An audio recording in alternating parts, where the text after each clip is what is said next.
Primero, pues, darles la bienvenida al Instituto Nacional de Salud en el marco de este ciclo de webinarios concebido especialmente para fortalecer las capacidades del personal en lo que tiene que ver con las enfermedades no transmisibles. Hoy nos convoca un tema de creciente relevancia en la medicina contemporánea, como es el impacto del microbioma en la salud endocrina.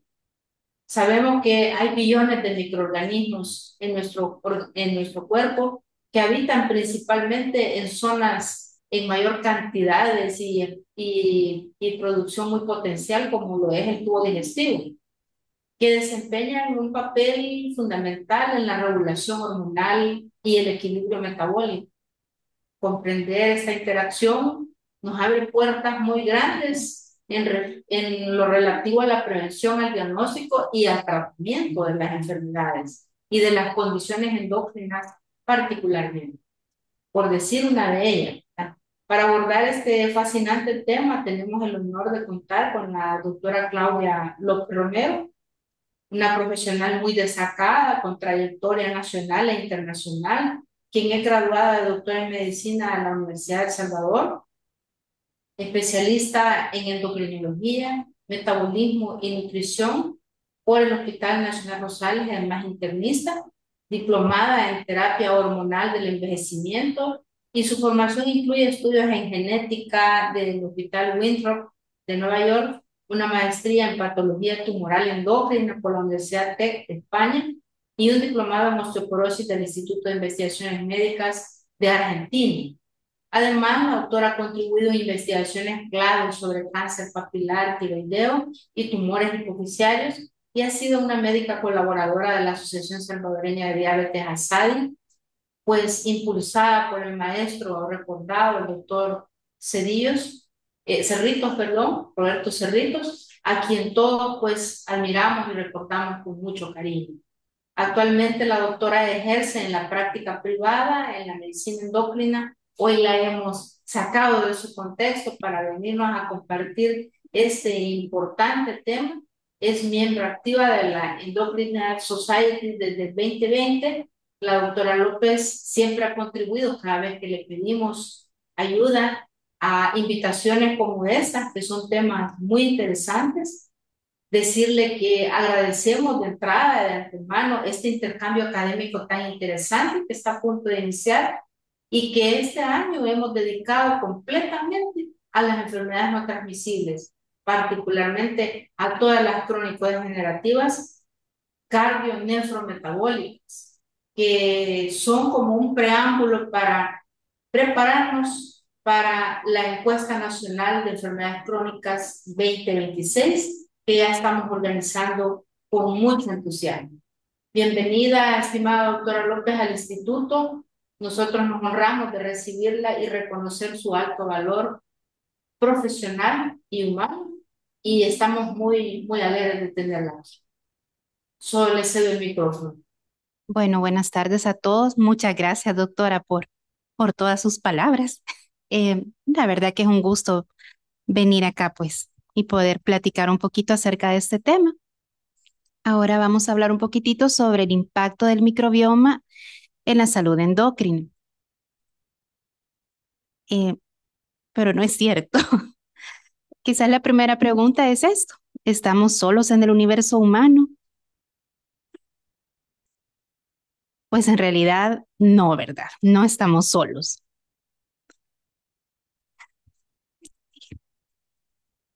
Desde el primer momento en que nosotros nacemos, ya venimos con diferentes bacterias que hacen una simbiosis. Ahí está. La simbiosis, si se recuerdan, son dos microorganismos que viven juntos para lograr un bien común. Aquí tenemos, por ejemplo, el pez payaso que vive en las anémonas, si se acuerdan de Nemo, eh, que ayuda para limpiar todos los tentáculos de las anémonas y las anémonas le dan protección. Entonces, algo así tenemos nosotros en nuestro cuerpo. Tenemos dos tipos de poblaciones que viven de forma simbiótica con nosotros: la microbiota residente y la microbiota transitoria. La microbiota residente es aquella que pasa con nosotros toda nuestra vida. Y la microbiota transitoria es aquella que en algún momento de la vida, por cambios en nuestro estado de salud, cambios en nuestra zona geográfica, cambios en la alimentación, va a estar en algunos momentos y en otros momentos no. Acá les traigo un caso clínico. Esta es una paciente femenina de 50 años que de sus antecedentes personales, ella me llegó con un diagnóstico de SIBO, que es una enfermedad de sobrecrecimiento bacteriano. Llevaba controles en gastroenterología y le habían dado varios ciclos de rifaximina de diferente duración. El más corto había sido de una semana, el más largo había sido de 3 meses. Ella me llegó a consultar en noviembre del 2023 con un cuadro de hipoglucemias asociadas a insulinoresistencia. Mencionaba que había dificultad para perder peso, fatiga extrema, caída del cabello. Me decía ella que tenía mucha flatulencia con distensión abdominal y episodios de diarrea explosiva, que iba al baño, era un solo asiento, pero eso pasaba de 2 a 3 veces por semana. Y era quizás de las principales molestias que ella me mencionaba en ese momento. Tenía un peso de 170 libras, una talla de 1,60, con la presión arterial de 160. Al examen físico, el abdomen bastante distendido con timpanismo. Aquí les puse esta foto, que realmente hasta el pantalón la paciente lo llevaba agarradito así porque era demasiada la inflamación. En sus exámenes tenía una glucosa en ayunas de 91, una glucosa postprandial de 89, que esto era sin el uso de carbohidratos simples. Las pruebas hepáticas estaban normales, triglicéridos normales, pruebas tiroideas normales también. Llamaba la atención la vitamina D, que estaba de 29,3. Recuérdense que el valor va de 30 hasta 80 y dependiendo de lo que querramos lograr con la paciente, así va a ser el valor que también vamos a buscar. El examen general de heces no tenía ninguna normalidad y en ese momento, por el cuadro de resistencia a la insulina que había, se inició Forxiga, que es un análogo un inhibidor del SGLT2, vitamina D a una dosis de 100.000 unidades, una cápsula cada 15 días y los controles con gastroenterología para que los continuara. ¿Por qué se utilizó un SGLT2 aquí, aparte de la resistencia a la insulina? Porque el SGLT2 se asociaba a una mayor expresión de ácidos grasos de cadena corta a partir de un incremento en la población de esta bacteria, Rumenocochi. Entonces, ahí fue pensando por el cuadro intestinal de la paciente también qué era lo que mejor le podía ir a ella, buscando siempre mejorar esta simbiosis intestinal. ¿Y cómo va a iniciar esto? Cuando nosotros estamos adentro del vientre materno, a partir del intestino de la mamá, vamos a ver que hay una traslocación de las bacterias que van hacia la placenta, hay una traslocación también que va hasta la glándula mamaria para llevar algunos metabolitos que producen las bacterias intestinales y eso se transmite al bebé. Entre los metabolitos que estas bacterias producen tenemos las inmunoglobulinas, tenemos también el butirato y los ácidos grasos de cadena corta, que todo eso va orientado a mejorar también el crecimiento del bebé, a nutrir a la placenta y también empieza la colonización microbial de los bebés antes de que se dé el parto. Hace algún tiempo se creía que la placenta y que todo el medio intrauterino era un medio completamente estéril, pero ahora se ha visto que hay diferentes vías a través de las cuales se da una colonización en los bebés. Así, de la vía oral, de las bacterias que tenemos en la cavidad oral, por vía hematógena puede haber también una traslocación hacia la placenta, a través también de la vía intestinal, como ya hablábamos antes, y por vía ascendente de todo lo que está a nivel del cuello uterino, el lactobacilos, el estreptococo. Entonces, al final, dentro del útero y la placenta se han descrito que puede existir firmicutes, proteobacterias, actinobacterias y bacteroidetes, que todos estos tienen diferentes funciones metabólicas en el desarrollo del bebé. ¿Qué pasa a nivel de la mamá cuando hay una disbiosis, o sea, cuando hay una alteración en esta microbiota? Por ejemplo, en un embarazo normal podemos ver que hay una mayor cantidad de bifidobacterias y una menor diversidad de bacterias de tipo alfa. Eso es como lo normal que esperamos. cuando hay complicaciones, por ejemplo, durante el embarazo, que puede haber intestino irritable, se ha descrito que hay más gamma proteobacterias. Si hay obesidad, va a haber un crecimiento excesivo de firmicutes que va a llevar a una mayor liberación de marcadores proinflamatorios como la interleucina 17.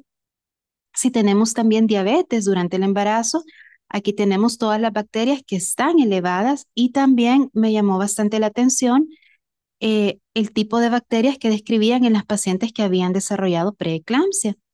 Que si ven esta bacteria que aparece ahí a la par con una flechita roja hacia abajo, que es la Akkermansia, que tiene bastante importancia a nivel metabólico, está muy disminuida en las pacientitas que desarrollan esta complicación. Pero ya después del embarazo, una vez que hemos nacido, van a haber varios factores que nos van a regular esta expresión de la microbiota. Entre los prenatales, como hablábamos, la placenta y lo que les mencionaba, que hay un dogma o había un dogma de que la placenta era estéril, pero hay bacterias en la placenta, en el cordón umbilical y en el líquido amniótico. En cuanto a los factores neonatales, aquí tiene mucho que ver el tipo de parto y la edad gestacional. Se dice que los niños que han nacido prematuros tienen una mayor colonización de bacterias oportunistas, mientras que los bebés que nacen de término, el día 1 tienen una mayor cantidad de protobacterias y firmicutes, del día 7 al 15 aumentan las actinobacterias, o sea, va cambiando toda la flora intestinal y cuando han nacido también por cesárea, también hay una mayor colonización de bacterias de la piel de la mamá y de bacterias también del ambiente en el que han nacido, del hospitalaria y del personal de salud.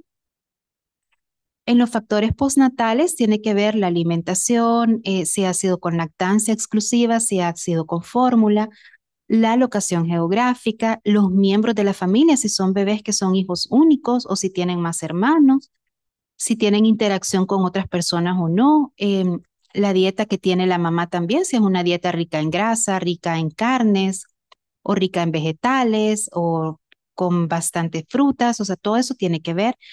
El momento también en que se inicia el destete de la lactancia materna, todo eso nos va modificando la microbiota de los bebés.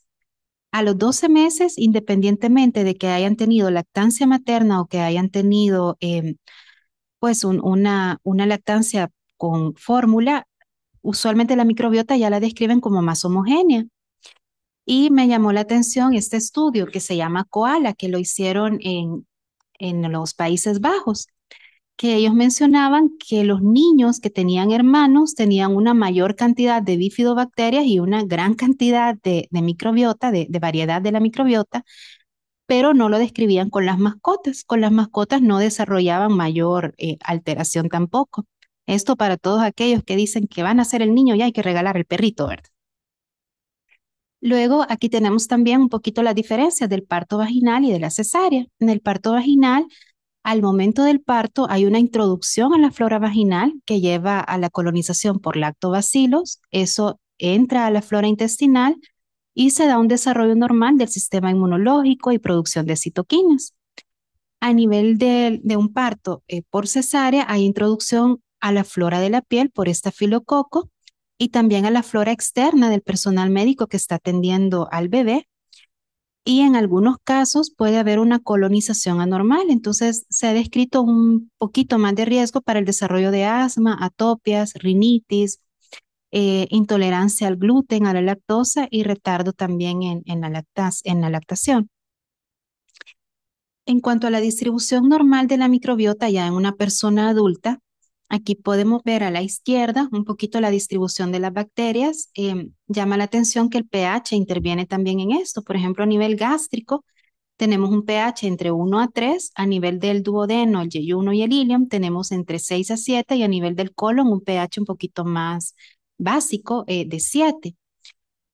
El tracto gastrointestinal está habitado por diferentes microorganismos, bacterias, hongos, levaduras, microorganismos del género Archaea y virus. Y el estudio de las bacterias ha sido lo que más se ha desarrollado. O sea, de todos estos microorganismos, a las bacterias es a las que más se ha podido tipificar. El crecimiento óptimo de ellas se da a un pH entre 6.4 a 7. Y la diversidad de bacterias, o sea, entre mayor tipos de bacterias nosotros tengamos y entre mayor tipo de microbiota, va a haber también menor cantidad de reacciones de oxidación, entonces lleva a menor producción de interleucinas proinflamatorias. En el intestino delgado hay un mayor metabolismo de metilaminas y lípidos, pero teniendo una flora bacteriana normal. Ahí tenemos también el peptostreptococo que está más a nivel del colon, que produce el ácido indolacrílico a partir del triptófano. Entonces, eso va a suprimir, es una sustancia que suprime la inflamación del tejido intestinal. En pacientes que tienen muchos problemas de intestino irritable, muchas veces es por deficiencia de esta bacteria. Y han hecho secuencias genéticas del ARN ribosomal que describen un dominio de estos tres, el Firmicutes, el Actinobacteria y los bacteroides. Y mencionan que la microbiota intestinal también es altamente modificable por dieta, por medicamentos, por el lugar a donde estemos viviendo. Entonces, en todo el cuerpo nosotros tenemos diferentes poblaciones bacterianas. A nivel del estómago se pensaba también que era estéril porque el pH estomacal es casi de 1 y hay muy poca tolerancia bacteriana a este tipo de pHs. Sin embargo, hay algunos que logran vivir ahí, como el Helicobacter pylori, que igual a cierta concentración puede no darnos problemas, pero a concentraciones mayores nos va a generar enfermedad como las úlceras gástricas, y otro tipo de situaciones.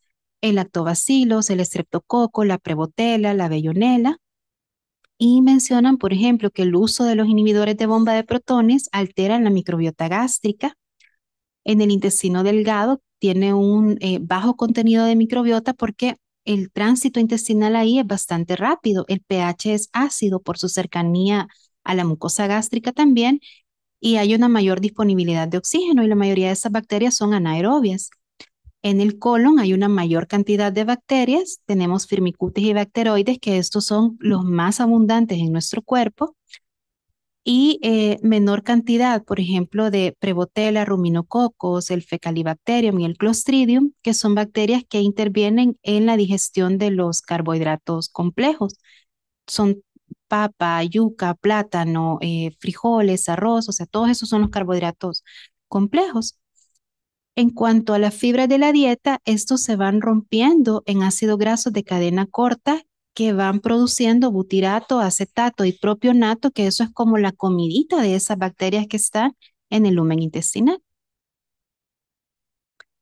Como les mencionaba, hay una mayor población de firmicutes y bacteroides y estas bacterias ayudan a la absorción de minerales. También nos mejoran la disponibilidad de ciertas vitaminas como la vitamina K y otras vitaminas también del complejo B, incrementa la secreción de inmunoglobulina A, brinda mayor tolerancia inmunológica y aquí pues ellos mencionan que hay otros pobladores, ¿verdad? Como las fusobacterias, mencionan otras bacterias ahí, también las especies de cándida y protozoos. Si ven el dibujo que está atrás de las letras, van a ver esta parte azul que tiene esas vellosidades rosaditas y ven esta parte amarillita, eso es la mucina. Todas estas bacterias que están en el lumen intestinal ayudan a producir mucina para disminuir la permeabilidad entre estas células y así que no haya una traslocación de bacterias patógenas del lumen intestinal al torrente sanguíneo. Entonces, si tenemos el intestino, básicamente son 7 divisiones de bacterias y entre ellas hay de 300 a 1000 especies. Y aquí están firmicutes, bacteroides, proteobacterias, fusobacterias, el verrucomicrobia, el actinobacteria y la cianobacteria. Estas tienen algunas funciones, entre ellas funciones de protección, como les mencionaba, de la barrera del lumen intestinal, dan también formación de metabolitos que dan energía para que las células intestinales puedan funcionar mejor. A nivel metabólico también van a dar una mayor síntesis de algunas proteínas, de algunas vitaminas también, y también van a generar esa producción de GLP-1 que vamos a ver más adelante, que tiene todo el efecto incretina que nos ayuda a mejorar la sensibilidad a la insulina. Y a nivel estructural también contribuyen a la microvascularización, a todas las propiedades que la mucina tiene para poderse defender de las bacterias patógenas, como la producción de inmunoglobulina A. A lo largo de la vida, esta microbiota va a ir cambiando. Aquí tenemos desde el bebé que no ha nacido todavía hasta el adulto mayor de 100 años. Y si pueden ver en cada circulito de los que están ahí arriba, vamos viendo cómo durante la infancia el que predomina es la actinobacteria. A medida que llegamos, por ejemplo, a la niñez, vamos a cambiar y vamos a tener más bacteroides. Y cuando llegamos a la edad adulta, los que más prevalencia van a tener son los firmicutes. Que estos pues van cambiando, pero es un cambio bastante pequeño desde la edad adulta hasta el adulto mayor. Se dice que hay más bacterias en nuestro cuerpo humano que células humanas y el radio es de 1.3 a 1.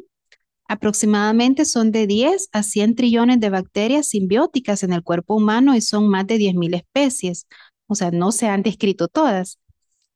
Y mencionan que las bacterias simbióticas son potencialmente patogénicas si se mueven de un lugar a otro. Es decir, una bacteria intestinal que se va para la vía urinaria nos da una urosepsis incluso. Entonces, tienen razón de por qué estar en algunas partes y en otras partes no. La distribución de la microbiota, si vemos, la mayor cantidad de microbiota está en todo el tracto gastrointestinal, iniciando por la boca con un 26%, todo el intestino con un 30% y la piel, que tiene un 21% de la microbiota. Le sigue la vía aérea con un 14% y el tracto genitourinario con un 9%. Aquí tenemos los diferentes tipos de bacterias que están más prevalentes, ¿verdad? En todos los diferentes partes del cuerpo. Y por ejemplo, en la piel. En la piel, si vemos el dibujito que tenemos acá, tenemos un microbioma que está con un adecuado balance y vemos que todas las células de la piel se encuentran con una unión normal. Y tenemos, por ejemplo, a la par un microbioma que no está balanceado y vemos cómo las células de la piel también se van como levantando y es más fácil que entren las bacterias patógenas. La piel es el órgano más grande del cuerpo humano, está colonizado por bacterias, hongos, sobre todo la especie Malassezia, y compiten con posibles patógenos generando componentes antimicrobianos. O sea, toda esta flora que andamos cargando nos protege de otras que pueden enfermarnos. En las áreas hidratadas hay una gran prevalencia de Corynebacterium y estafilococo. En áreas altamente sebáceas vamos a ver un predominio del Cutibacterium acnes y del estafilococo. Áreas con alta resequedad mencionan que tienen una mayor variedad de bacterias, pero tienen cantidades mínimas de cada una, entonces no hay como esa protección. En personas con enfermedades como acné, psoriasis, dermatitis atópica, hay una alta relación también con alteraciones en la microbiota dérmica. En el ojo, que aquí los está viendo, hay muy bajas cantidades de estafilococo y hemófilos, o sea, esas son las dos que se han descrito, pero mencionan que las lágrimas contienen algunos agentes antibacterianos como la lisocima, la lactoferrina y la inmunoglobulina A, y que ese parpadeo continuo va a generar una limpieza cada vez que nosotros parpadeamos. En la boca tenemos también diferentes bacterias, hongos, virus, protozoos, o sea, tenemos una gran variedad de microbiota y ellos generan un biofilm en la superficie dental, en la lengua y en la mucosa oral. De esa manera protegen también el esmalte dental. Aquí tenemos especies de streptococo, actinomices, fusobacterias, prebotelas que generan digestión de los carbohidratos y formación de la placa dental. Aquí quizás quiero hacer como una observación y es que muchas veces tenemos como la duda de que si tomamos, por ejemplo, un fresco natural, ¿por qué nos va a hacer daño? O si nos tomamos un licuado en lugar de comer, ¿por qué eso nos va a hacer daño? Y es por esto, porque la digestión empieza desde la boca. Entonces no es lo mismo que nosotros mastiquemos y la saliva comience con todas estas sustancias a hacer la digestión, a que nosotros nos tomemos algo y nos saltamos todo ese paso. Entonces, eso es de tomarlo en cuenta también. Tenemos a la Candida albicans, que es un comensal que puede volverse patógeno en pacientes inmunocomprometidos y menciona que la microbiota oral induce respuestas inmunes locales y genera también agentes antimicrobianos. A nivel del oído, aquí les puse esto porque ¿quién no le ha preguntado a alguien más, viste lo que te dijo? Pero no, no vemos por el oído. En el canal auditivo externo se han descrito presencia de hongos, bacterias como la Corynebacterium, Cutibacterium y estafilococo, y temporalmente puede haber Pseudomonas y Moraxella, sobre todo cuando hemos estado, por ejemplo, expuestos a sustancias como en las piscinas, que tienen bastante cloro, que el pH está bastante básico. El cerumen tiene un pH ácido y eso inhibe el sobrecrecimiento bacteriano. La malacesia es la más abundante y hay una escasa cantidad de cándida y penicillium. Este gen que tenemos acá, el ABCC11, va a codificar la cantidad de líquido que el cerumen tiene. Entonces, si el cerumen es un cerumen muy seco, eso nos va a predisponer a cierta proliferación de bacterias patógenas, o si el cerumen es muy húmedo y nos va a alterar también toda la microbiota del oído. Por eso hay personas que tienen mucha predisposición, por ejemplo, a otitis, o que si se meten a las piscinas hacen infecciones. En cuanto a las vías urinarias, hay mayor composición de Staphylococcus aureus por la piel, ¿verdad? Lactobacillus, Corynebacterium y Streptococcus, que también de la microbiota vaginal van a migrar a la uretra y que previenen infecciones. Se ven afectadas por cambios hormonales, por el uso de antibióticos, por ejemplo, con la menstruación. O sea, cada día del ciclo menstrual nosotras vamos viendo ciertos cambios y hay días en los que va a haber una mayor hidratación y otros días en los que va a haber una menor hidratación. Todo eso va cambiando la flora bacteriana que tenemos ahí también.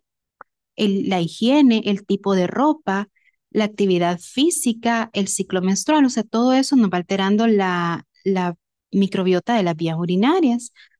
La predominancia de lactobacilos nos ayuda a producir el ácido láctico que disminuye el pH vaginal y nos protege de la proliferación de microbiotas patógenas. ¿Cuándo se va a alterar la microbiota? Por ejemplo, tenemos cuando hay alteraciones del estado inmune. Si estamos sometidos a mucho estrés, no es lo mismo que tengamos una semana sin dormir y hemos trabajado todos los días y andamos manejando a mediodía, el estado inmune va a disminuir, estamos sometidos a bastante estrés y eso nos va a cambiar la microbiota. El uso de antibióticos, la edad también, el hacer o no hacer ejercicio y el tipo de ejercicio que hagamos. Además también el tipo de dieta. En una persona que come mucha carne van a haber bastantes bacterias que son tolerantes a la bilis.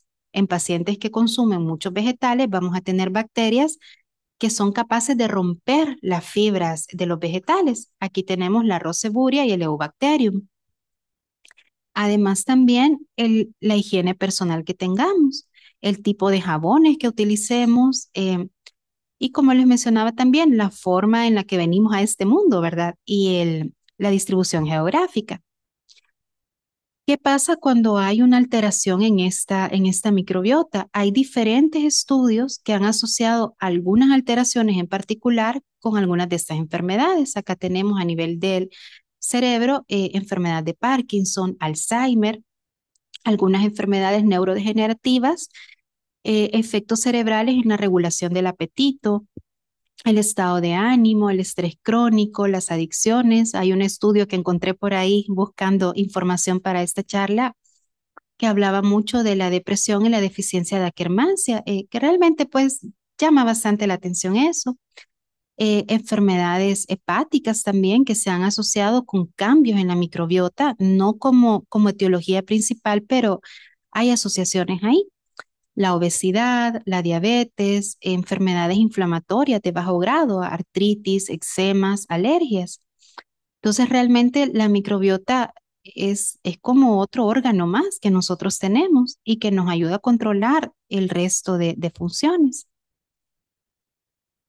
Ahora, ¿qué pasa en la obesidad? ¿Qué pasa en el metaboloma que tenemos nosotros a nivel intestinal? Normalmente, como les decía, tenemos 7 especies y de estas 7 especies, 5 son las que tienen mayor prevalencia. Actinobacterias, Verrucomicrobia y la protobacteria son las que se encuentran muy disminuidas en pacientes con obesidad o con insulinoresistencia y tenemos casi un 90% de firmicutes y bacteroidetes, que esos también tienen que guardar una relación. Por ejemplo, en pacientes que tienen una dieta alta en carbohidratos, aquel paciente que le dice a uno, mire, yo desayuno con 3 panes, plátano, frijoles, mi merienda es un pan dulce, a mediodía son 3 tortillas, arroz, frijolitos, a media tarde otro pan dulce y en la noche tal vez 3 pupusas. O sea, ese paciente tiene una alta cantidad de Prevotella porque son las bacterias que tienden a o a desintegrar, digámoslo así, a los carbohidratos simples. En personas que tienen una dieta alta en proteína y grasa animal, aquellos que se comen aquellos grandes pedazos de carne con chorizo y chicharrón y todo eso, tienen mayor cantidad de bacteroides. Y también tenemos los pacientes con dietas altas en carne sin tanta grasa, que tienen predominio del Ruminococcus, que es una bacteria resistente a las sales biliares y también contribuye a la producción de interleucina 17, que es una de las más abundantes en síndrome de intestino irritable. Y se ha visto que el Ruminococcus navus tiene una alta concentración también en la obesidad. Cuando tenemos esta disbiosis, o sea, esta pérdida de bacterias beneficiosas con crecimiento de bacterias patógenas, vamos a ver una reducción en la diversidad de la microbiota. Por ejemplo, en la obesidad hay disminución de la variedad, o sea, es casi una sola bacteria, pero está muy aumentada. El fenotipo, dice, puede ser transmisible a partir de trasplante fecal. Han hecho estudios en ratoncitos a los que les han hecho trasplante de ratoncitos obesos a ratoncitos no obesos y al que le hicieron el trasplante comienza a desarrollar obesidad. En los pacientes con obesidad también hay un incremento en la variedad de la microbiota cuando son sometidos a dietas hipocalóricas y comienzan a perder peso. También hay una mayor producción de firmicutes en el paciente con obesidad con respecto a los bacteroidetes y eso disminuye tras la pérdida de peso. Nosotros aquí tenemos 2 ejemplos. Tenemos un paciente con su microbiota normal, que es el pacientito de la izquierda. Esta microbiota normal va a producir los ácidos grasos de cadena corta, esto va a producir el butirato y eso estimula a todas las células de la barrera intestinal a producir factores no inflamatorios que nos llevan a una sensibilidad normal a la insulina, nos llevan también a una secreción de todo ese eje intestinal y cerebral normal. Y eso al mismo tiempo va como haciendo que permanezca la microbiota normal. Al lado derecho tenemos otro paciente.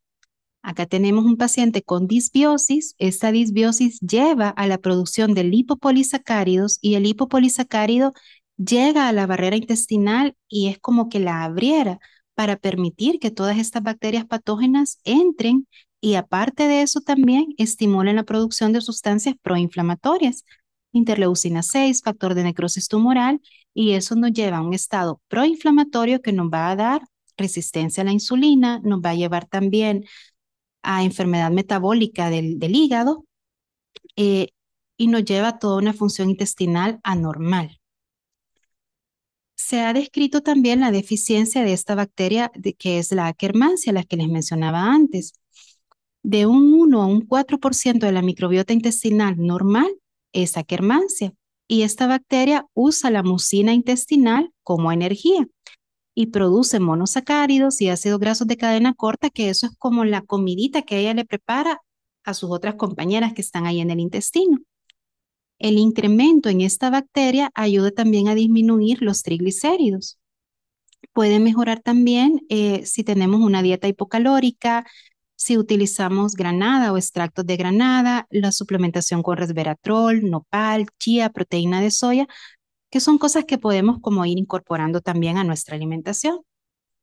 Eh, por ejemplo, si en el lumen intestinal tenemos más Lactobacillus reuteri y Gasseri, vamos a tener una mayor incidencia de obesidad, o sea, son relaciones que han establecido.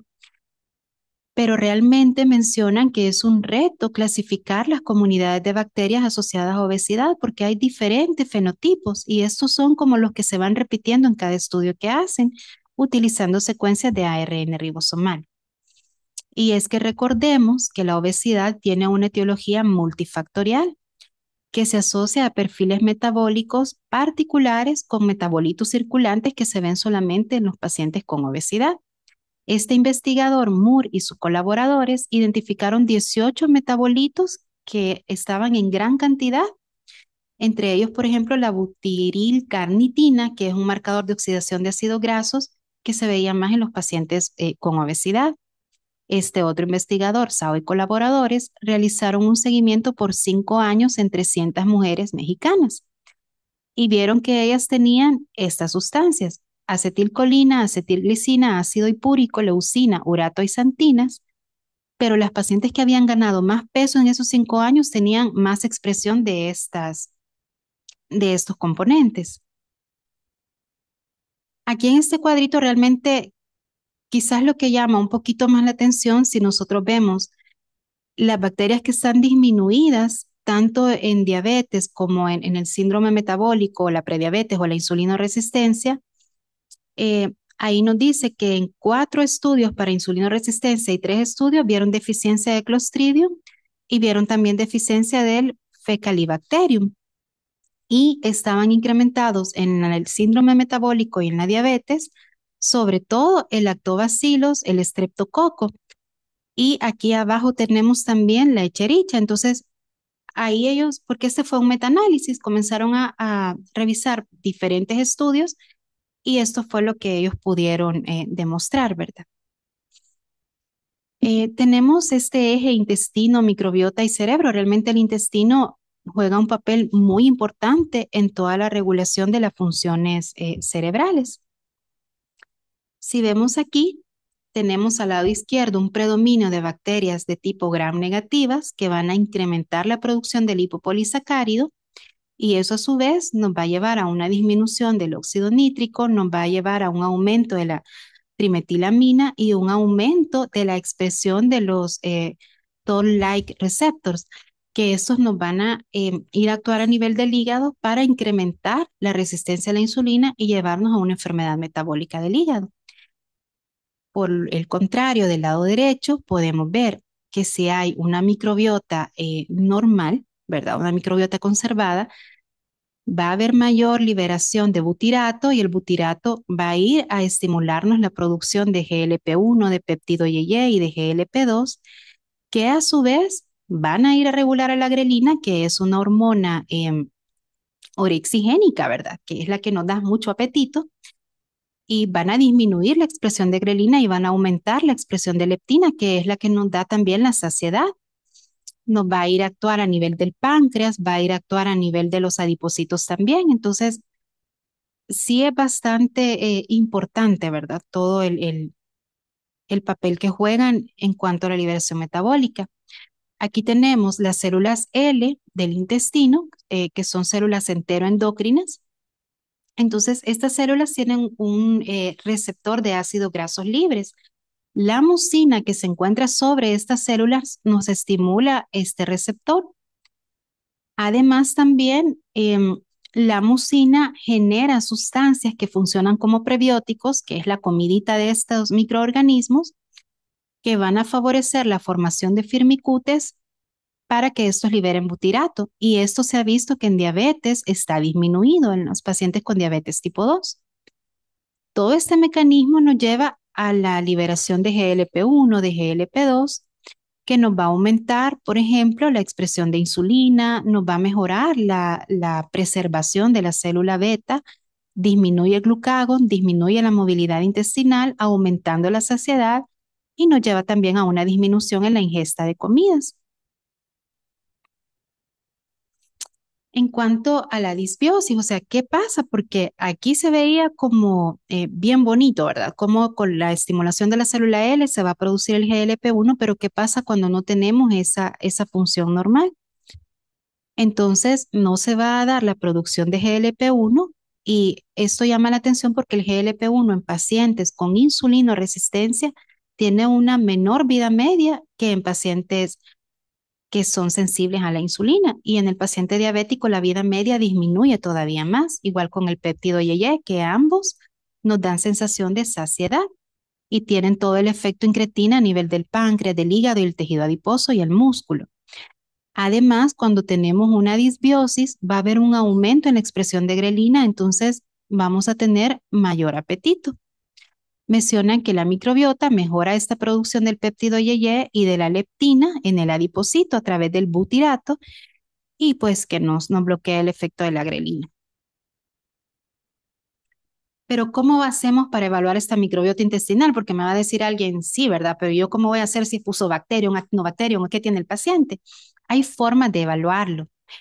Ahora, si yo en la clínica no tengo un mega laboratorio ahí donde yo pueda decir, voy a mandar este estudio y que lo manden a Estados Unidos, también el cuadro clínico del paciente nos puede orientar y decimos, bueno, si este paciente está con insulinoresistencia o está con diabetes, yo me acuerdo que aquel cuadrito decía que tenía más Escherichia coli, que tenía menor cantidad de Fusobacterium, entonces yo puedo escoger probióticos, puedo valorar si le doy tratamiento antibiótico, si pienso que puede haber demasiado de esto, dependiendo del cuadro clínico y de otros exámenes que se hagan, exámenes de sangre, marcadores de inflamación.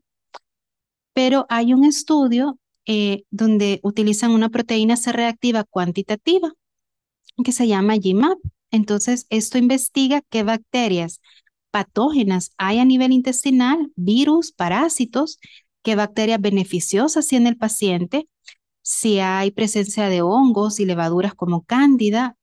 También hace un estudio sobre el Helicobacter pylori, algunos marcadores inmunes también y digestivos, como la sonulina, que nos indica la permeabilidad intestinal, y también si hay presencia de genes que indiquen resistencia a ciertos antibióticos. O sea, todo esto se puede medir.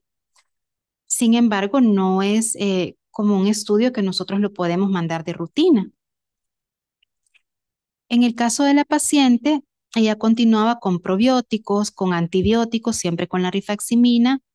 Refería que había mejorado un poquito de la hipoglucemia desde la introducción del SGLT2 y que no había ninguna mejoría en el patrón de inflamación intestinal. También que a pesar de estar haciendo ejercicio y estar llevando una dieta, ¿verdad? Con un nutricionista, no lograba ver mejoría en el peso. Entonces se comenzó a pensar, porque pues con el diagnóstico de SIBO uno dice, bueno, tiene más bacterias de unas, pero no sabíamos de cuáles. Y se solicitó este estudio que se llama GMAP para valorar qué podíamos hacer para ayudar a la paciente. Entonces se le envió el estudio, esto lo mandan a Estados Unidos y aquí nos van reportando todas las bacterias patógenas que ella podría tener. Y si ven aquí, pues no le reportaban ninguna que estaba normal. Todas estaban dentro del rango de referencia. Patógenos parasitarios también, Cryptosporidium, Entamoeba histolítica, Yardia estaban normales. Patógenos virales estaban normales. Mandaron a hacer todos los factores de virulencia para el Helicobacter pylori, que es todo lo que ellos hacen en este estudio y todo salió bien. Sin embargo, al llegar a la cuantificación de las bacterias comensales, si se fijan, la Akkermansia mucinifila salió bien bajita. Y esta es la que tiene relación también con la resistencia a la insulina, porque hay una disminución en toda la producción de butirato para poder generar el GLP-1. Además, también en todas las bacterias que aparecían con sobrecrecimiento estaban las pseudomonas, que son como oportunistas, y aquí salieron valores bastante altos de la pseudomonas sp, la pseudomonas aeruginosa y también de especies de estafilococo y de streptococo. La pseudomona, el problema es que cuando crece demasiado, incrementa la producción de lipopolisacáridos. Y cuando hay mayor cantidad de estafilococo, hay menor absorción porque el estafilococo tiende a dar inflamación del lumen intestinal. Entonces son pacientes que están con diarreas, que dicen, es que todo lo que como me hace daño, me da diarrea, a veces hago bien, a veces no. Entonces ahí es donde uno tiene que ir pensando en una disbiosis. Además, reportaban un alto nivel de cándida. Y en cuanto a los marcadores también intestinales, que son como todos los metabolitos que se van produciendo en la mucosa intestinal, había una mayor cantidad de beta-glucurónido, que es una enzima que se produce por los anaerobios. Y esta interviene en toda la recirculación enterohepática de fármacos. Por eso hay personas que de repente no los toleran o no, parece que no les hace efecto, ¿verdad? Pero en realidad no los están absorbiendo. Y el exceso del beta-glucurónido se asocia también a la formación de carcinógenos locales, o sea, los niveles normales de beta-glucurónido nos protegen y disminuyen la inflamación, pero niveles excesivos pueden llevarnos también a formación de tumores.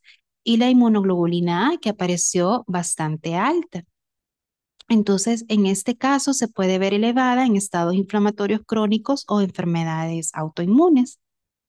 Pero ya nos daba un poquito más de idea de cómo la paciente estaba. Mandan a hacer también los genes, ¿verdad?, de resistencia para algunos antibióticos del Helicobacter pylori. Y entonces, con esta información, se inició en la paciente una disminución en la ingesta de carbohidratos procesados. El carbohidrato procesado es todo aquello que viene de una bolsita de trigo, pan, galletas, el pan de masa madre que está tan en boga, que realmente viene también de una harina procesada. También el aumento de proteínas bajas en grasas, incremento en el consumo de fibra de vegetales verdes para poder subir un poquito la quermancia. Incremento en el consumo de pescado también. Se le dijo que evitara lácteos con leche entera. La suplementación con el probiótico, que este pues es un probiótico que ya viene puntualmente para esta situación. El uso de nistatina oral para lograr disminuir un poquito esa sobrepoblación de cándida que había. Y se utilizó un ciclo de ciprofloxacina por el exceso del pseudomonas. Además, también el ejercicio que fuera más aeróbico y mejorar el patrón de sueño. La paciente, algo que mencionaba era que dormía de 3 a 4 horas nada más. Em, con eso la paciente pues mejoró un poquito, ¿verdad? Ya ahorita pues ya los síntomas son bastante leves, pero ha venido con todos estos cambios en la alimentación y el ejercicio. ¿Cuáles son los efectos de estas intervenciones nutricionales en la microbiota intestinal y los metabolitos? Primero, tenemos que recordar que la respuesta es rápida. O sea, si nosotros estos 15 días cambiamos la dieta, en 15 días vamos a tener una microbiota diferente. Em, y hay más cambios al pasar de dietas carnívoras a dietas ricas en vegetales. Al principio, los humanos ancestrales, ¿verdad?, no tenían acceso a carne de forma continua, o sea, no iban al súper y a comer carne todos los días, sino que iban alternando. Habían días que comían vegetales, días que tenían más fruta, días en que tenían carne. Esto permitió que la microbiota hiciera cambios rápidos para adaptarse a estas diferentes nutrientes.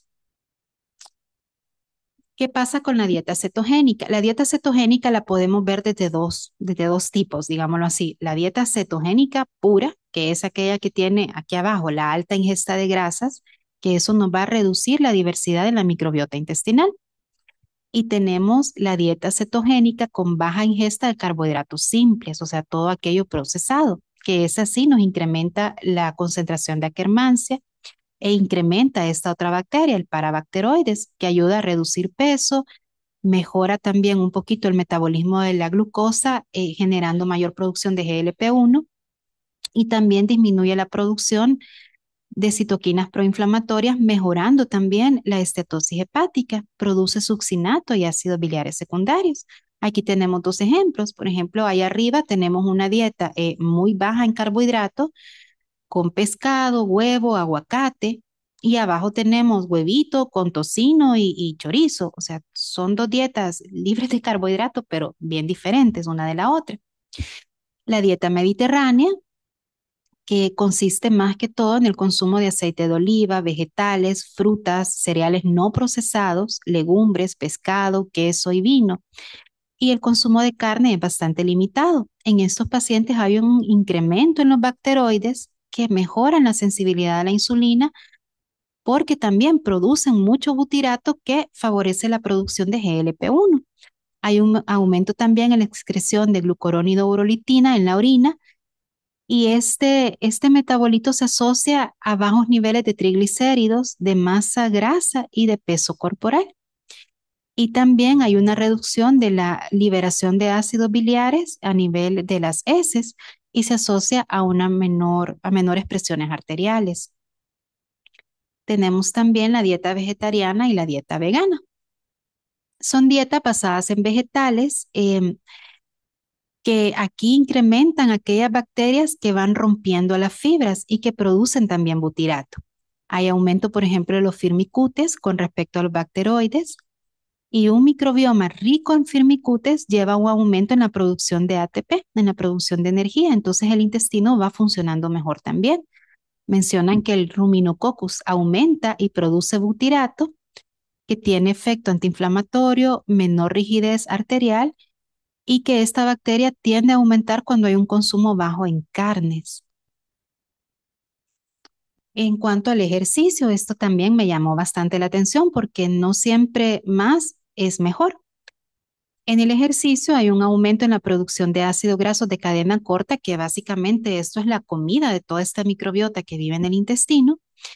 Aumentan las bifidobacterias, los lactobacilos y la Akkermansia. Y estos cambios se ven asociados más a ejercicio cardiovascular y no tanto con pesas por la producción de oxígeno que hay. El ejercicio de moderada intensidad, que lo catalogan como un ejercicio menor a 120 minutos, mejora la motilidad gastrointestinal y nos da todos esos beneficios que vemos arriba. Pero si son más de 120 minutos, eso genera agotamiento del ATP y lo que explicaba también en este artículo que revisé era que cuando hay una disminución en el ATP a nivel de todo el cuerpo, lo primero que hace es que va disminuyendo el ATP intestinal. Entonces va disminuyendo toda la función intestinal y eso aumenta la permeabilidad de la barrera y eso nos da mayor riesgo de infecciones o de translocación de bacterias patógenas.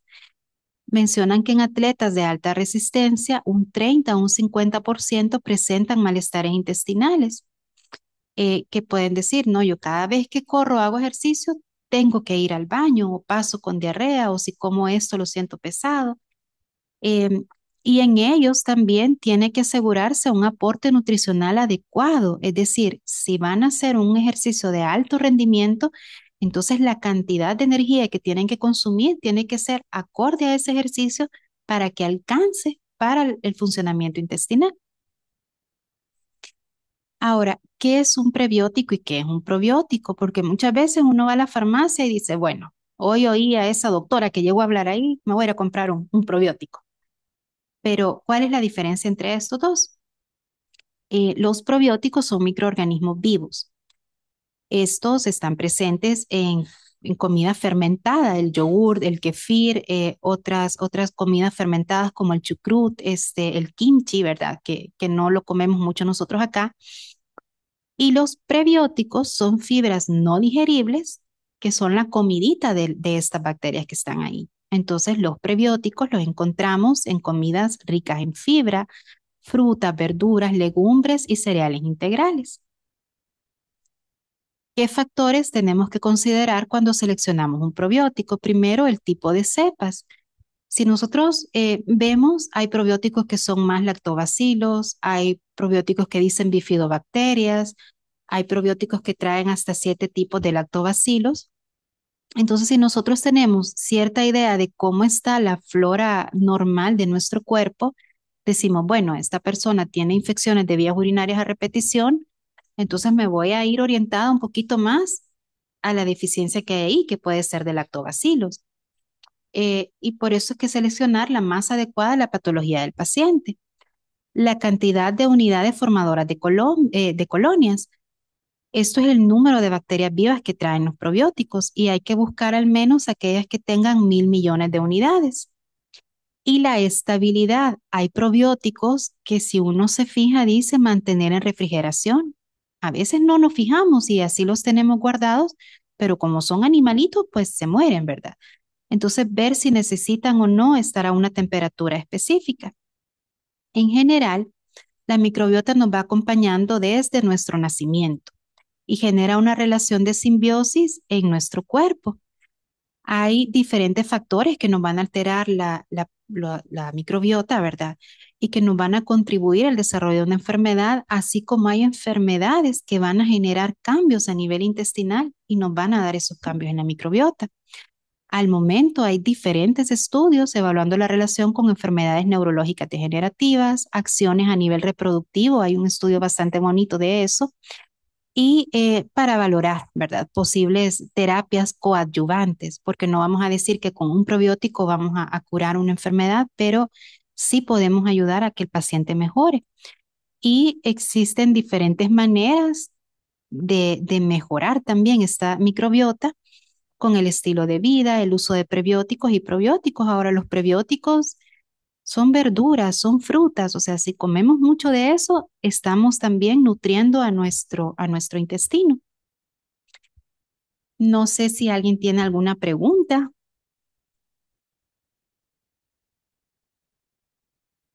Sí, hay varias preguntas, doctora. Muchas gracias por su excelente conferencia. En realidad, siempre tan informativo y tan novedoso el tema que nos ha captado mucho la atención en este contexto en el que estamos preparándonos para la ENECA y que se han desarrollado temas de todo lo relacionado con las enfermedades crónicas. Aquí hay un comentario y una pregunta. ¿Cómo proteger la microbiota desde la infancia, en especial en el contexto actual, donde la diversidad de alimentos poco saludables influyen en la microbiota? Pues no dándole esos alimentos a los niños. No, realmente siempre, siempre tenemos que tener en cuenta eh, el plato saludable. Yo creo que ya los he aburrido con eso cada vez que vengo, les menciono eso, pero sí, o sea, que el consumo de vegetales, de proteínas que sean bajas en grasa, no usar también aceites y todo para prepararlas, y el uso de carbohidratos no procesados. Me decía una paciente hace poco, es que mire, yo tengo que mandar a comprar a no sé qué país este tipo de galletas, tengo que mandar a comprar a otro lugar este tipo de harina. Y realmente yo la estaba escuchando y digo, ¿cuánto esta señora está gastando en esto? Pero realmente, mientras menos procesada vaya la comida, o sea, mientras más natural comamos, es mejor. Y venimos programados para eso. Frutas, verduras, a todos los niños hay que acostumbrarlos a una frutita de refrigerio para el colegio, una frutita media tarde, acostumbrarlos también a que coman verduras. A veces los papás no comen y me dicen, es que mira, doctor, este niño no come verduras y usted le, no, es que a mí no me gustan. Y entonces, vea, entonces tenemos que empezar dándoles el ejemplo nosotros. Sí es. En casa de herrero cuchillo de palo algunas veces, ¿verdad? Sí, Bueno, hay una serie de comentarios desde Inglaterra. Dicen, teóricamente, si la microbiota es normal y la dieta es saludable, no necesariamente tomar multivitaminas y minerales, pues se así es. produce naturalmente. He leído que las emulsificaciones que añaden a tabletas como el calcio podrían dañar el tejido intestinal. ¿Sería mejor eliminar los emulsificantes? Realmente sí, y con el calcio en particular, no todos los pacientes necesitan calcio y no se tiene que usar tampoco como un suplemento. Justo ahora que venía para acá, me escribe una paciente, ¿puedo tomar calcio? Me quedo pensando, ¿y para qué? Si sus niveles están normales. Sí. Tiene niveles de vitamina D normales también, puede comer bien, se puede nutrir bien. Entonces, sí, al momento de seleccionar un suplemento, tenemos que ver qué tanto lo necesitamos y también buscar aquel suplemento que el cuerpo lo logre captar mejor. Los emulsificantes, diferentes compuestos que le ponen también a veces, que todas esas cubiertas entéricas y todo, muchas veces nos afectan toda la microbiota intestinal. Sí, el impacto que hay en el pH, las modificaciones de Sí. pH. Excelente conferencia, dicen desde Inglaterra la doctora Macy, muchas gracias. ¿Cómo influyen las bacterias intestinales en el funcionamiento de la tiroides, específicamente el hipertiroidismo? Vaya, ahí hay un poquito, eso va a ser otro tema, doctor. Sí, puede ser, No, claro. vaya. Normalmente cuando hay una disbiosis que aumenta esa producción de lipopolisacáridos, incrementa la producción de sustancias proinflamatorias de las interleucinas. Las interleucinas pueden activar también a estos anticuerpos antimicrosomales que nos pueden ir a alterar la función tiroidea, tanto disminuyendo su función como incrementando también la función tiroidea. Y lo otro es que necesitamos una microbiota normal para que el paciente pueda también absorber sus medicamentos, porque a veces tenemos pacientes que no nos responden, pero no están absorbiendo mayor cosa, ¿verdad? Interesante esto. Eh, Hay tres preguntas adicionales aquí. ¿Qué evidencia existe que vincule las alteraciones del microbioma con la diabetes o el síndrome de ovario poliquístico, por ejemplo? Hay estudios que están haciendo ahorita con ovarios poliquísticos, porque sí hay una translocación de toda la flora bacteriana del cuello uterino que puede generar una disminución también en la sensibilidad a la insulina a nivel del ovario y eso genera toda esa cascada de exceso de hormona luteinizante que nos lleva también a la formación de quistes. Pero sí hay bastantes estudios de eso. En curso. Sí. ¿Y qué avances recientes hay en terapias dirigidas a modificar microbioma para tratar trastornos hormonales?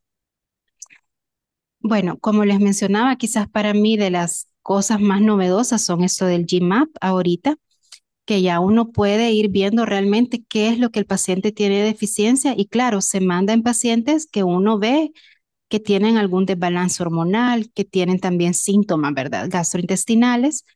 Eh, entonces, ahorita ya es un poquito más común, digamos, aquí porque es bastante caro porque lo mandan a Estados Unidos, en otros países es más accesible, pero hay diferentes compuestos con probióticos bien particulares dependiendo de cuál es la deficiencia que el paciente tenga. Y lo otro es el trasplante de materia fecal. Eh, yo honestamente no me sintiera cómoda diciéndole, vaya usted, mire doctora, usted es mi paciente, vaya y que le hagan el trasplante, pero realmente son estudios que se están haciendo ahorita.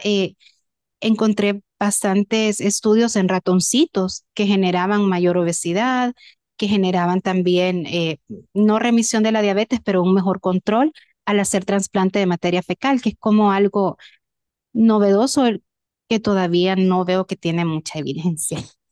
Sí, no, no mucha aceptación también, pero un ejemplo de implante de este tipo es el paso por el canal del parto, pues, ¿verdad? El paso por el canal del parto es un momento en el que hay un implante de Estación. materia fecal materna, ¿verdad? Que se diluye de forma inmediata y entra en contacto con el microbioma acá en neonato y se ha descubierto pues, prácticamente que estos niños tienen un microbioma más saludable. Sí. ¿Cómo puede el microbioma afectar la producción y metabolismo de hormonas como la leptina y la grelina? Ah, vaya. Eso es más que todo a nivel del GLP-1, del péptido YY, del GIP y del GLP-2. Cuando nosotros comemos, normalmente las células L del intestino producen un poquito de estas hormonas, pero para hacer esa producción de esas hormonas necesitan energía y la energía la obtienen del butirato y el butirato lo producen las bacterias que están en todo el lumen intestinal. Si yo no tengo suficientes bacterias, y yo creo que lo voy a aburrir con Akkermansia, pero es de las que más evidencia tiene ahí, si yo no tengo suficiente de esta bacteria, yo no voy a producir suficiente butirato, no voy a producir la cantidad de hormona que necesito y eso me va a generar a nivel del tejido adiposo, porque todas estas hormonas están interconectadas, una mayor expresión de grelina. Y la grelina es una hormona que nos da apetito. Entonces vamos a estar comiendo y podemos terminar de comer y decir, no, yo ahorita tengo hambre otra vez y vuelvo a comer. Y nos va a disminuir la producción de leptina. Entonces, eso es a nivel intestinal, pero también a nivel del cerebro, hay ciertas alteraciones por sustancias que se producen que disminuyen también la sensibilidad a estas hormonas y ahí tenemos la resistencia a la leptina. Hay pacientes que tienen niveles de leptina altísimos, pero están comiendo un montón. Entonces, porque tienen resistencia, porque la leptina no logra hacer el efecto que tiene a nivel del hipotálamo. Interesante comprender la interacción entre el microbioma y todo el eje neuroendocrino y endocrino, eje hipotálamo, hipófisis y todo lo que querramos, ¿verdad? Es decir, ya no es tan retórico como abandonarse en malas costumbres, sino tener un ambiente microbiano Sano. adecuado, sano. Sí. Eh, Vuelve de nuevo de Inglaterra la doctora Macy preguntando cómo podemos aumentar la germancia para ayudar a bajar de peso y hacer que la insulina sea más efectiva. Comiendo blueberry. Tú Este, ves, sí, generalmente es incrementando el consumo de frutas, de frutos rojos. Esos cambian un poquito el pH intestinal y nos aumenta la expresión de esta bacteria y disminuyendo también el consumo de carbohidratos simples, porque cuando comemos muchos carbohidratos simples, eso hay bacterias que comen mucho eso y desplazan a la quermancia. Entonces hay disminución en la producción del butirato y ahí viene todo lo de la insulinoresistencia y el ejercicio, que el ejercicio está comprobado que un ejercicio aeróbico al menos de 30 minutos nos va a contribuir a mejorar la microbiota. gracias, doctora. Hay una excelente conferencia, dice un colega pediatra neonatólogo aquí. Muchas gracias. Al dar probióticos, ¿se recomienda monocepa o multicepa? Es que depende de qué es lo que queremos hacer con el paciente, porque era lo que yo les mencionaba. Si yo tengo una paciente con infecciones de vías urinarias a repetición, vaya una paciente diabética, por ejemplo, que en ellas está disminuido el lactobacilos, yo voy a ir a buscar un lactobacilo. Sí, Pero si tengo un paciente que me dice, mire, que lo veo que está perdiendo un montón de peso, que veo que los niveles de vitaminas cuando se miden, vitamina B, ácido fólico, vitamina D, están disminuidos, que me dice, mira, a mí me salen moretes, claro, vea, ya descartamos malignidades y todo. Entonces, en ese caso digo yo, bueno, le voy a dar un probiótico que tenga la mayor variedad posible de bacterias. Aquí en el país, la mayoría de probióticos traen una o dos lactobacilos con bifidobacterias. Hay otros lugares donde traen hasta 7, 8, 9, 11 cepas diferentes de bacterias y en estos pacientes con mala absorción, usualmente se prefiere ese tipo de probióticos. interesante. Para cerrar, una última pregunta. Dice, en pacientes con problemas inmunológicos, ¿cuál sería el tratamiento con probióticos adecuado? Volvemos a lo mismo. Bueno, Sí, sí, realmente depende. Por ejemplo, tenemos pacientes con artritis reumatoidea y el uso de metotrexate. El sí, uso de metotrexate nos incrementa la producción de este Rominucoccus, ¿verdad?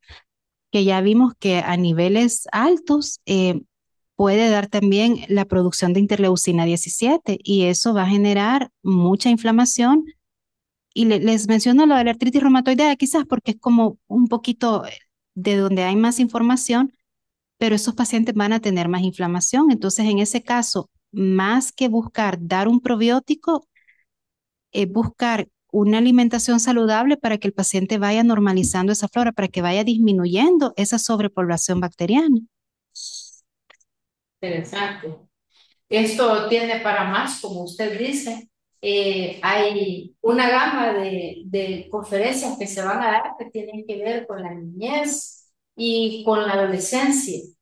Tenemos por ahí un tema interesante para discutir con usted que tiene que ver con microbioma y adolescencia, porque ahí es la eclosión de hormonas, ¿verdad? Entonces, también ahí hay una serie de modificaciones del microbioma que tienen que ver con aumento en ciertas patologías, que van desde un acné hasta infecciones a repetición en el tracto genital, ¿verdad? Y otras cosas más, aumento de peso, etcétera.